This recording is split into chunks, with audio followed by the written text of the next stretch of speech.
Welcome to Flash Fiction from Giant's Reach by Steve Cook.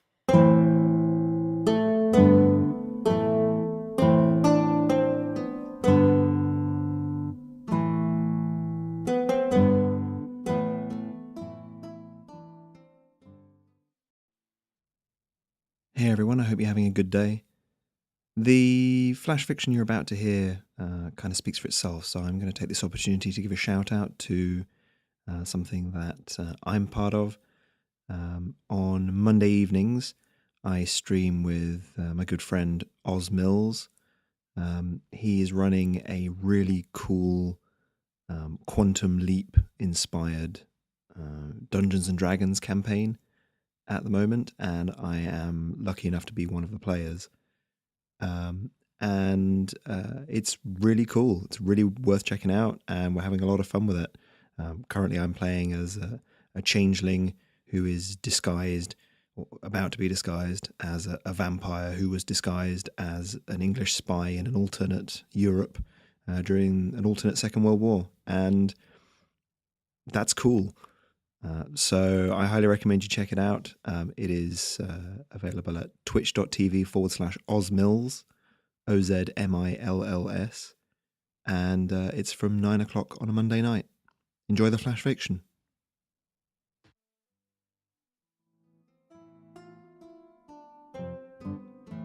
Foreign trade.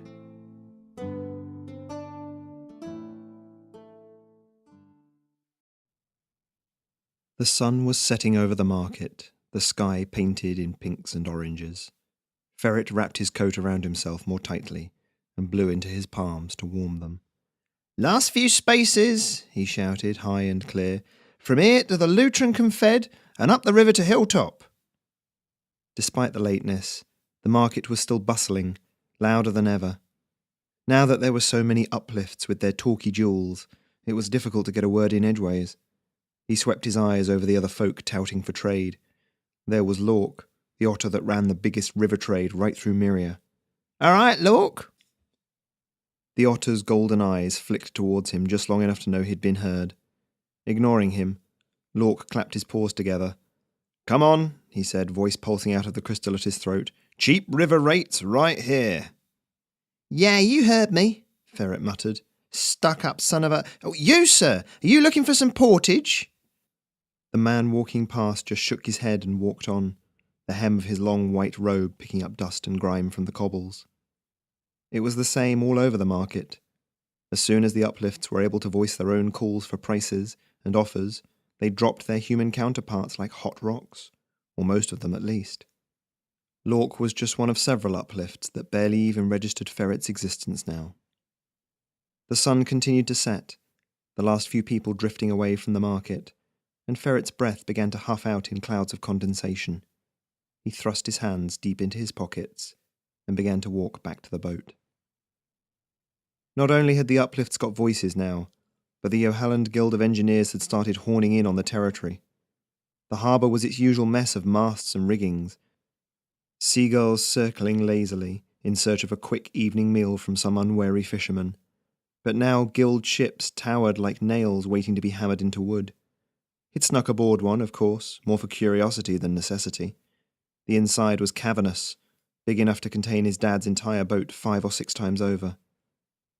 The Sea Snake wasn't much, 2 masts, a wide deck and plenty of cargo space below, but it was home. Ferret slung himself over the side, listening out for his dad, but only silence greeted him.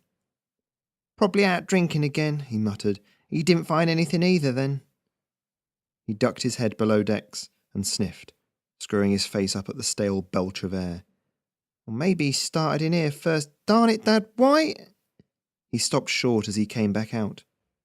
Stood on the quay, white robe ethereal in the gathering gloom, was the man from the marketplace. "Evening," Ferret called. "Can I help you?" "You're a cargo conveyancer," the man said, his accent oddly lyrical. "That is correct?" "We ship stuff up and down the coasts and rivers, if that's what you mean," Ferret said. With his eyes on the strange man, he fumbled with the lantern that hung just inside the below-decks door.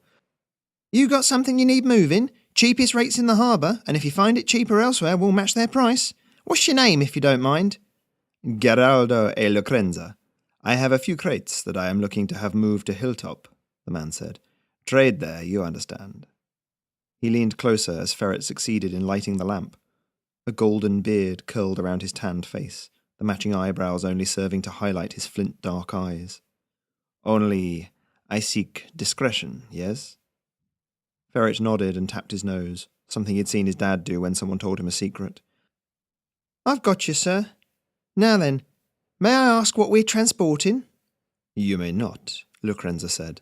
Suffice to say that I would be happy if this did not appear on your bill of lading. I am happy to pay extra for the privilege. Ferret weighed his options. Smuggling, should they be caught, would come with a hefty fine, enough that they'd probably lose the boat. But without work, they'd lose the boat anyway. And whatever it was, he'd not gone to one of the quicker uplift services. Listen, my dad's a skipper here and he's out on business right now. But it sounds like the best time to work this out, and maybe to load it up, would be early in the morning. Very early. Say 3 bells? Lucrenza's mouth twitched as he considered, then nodded.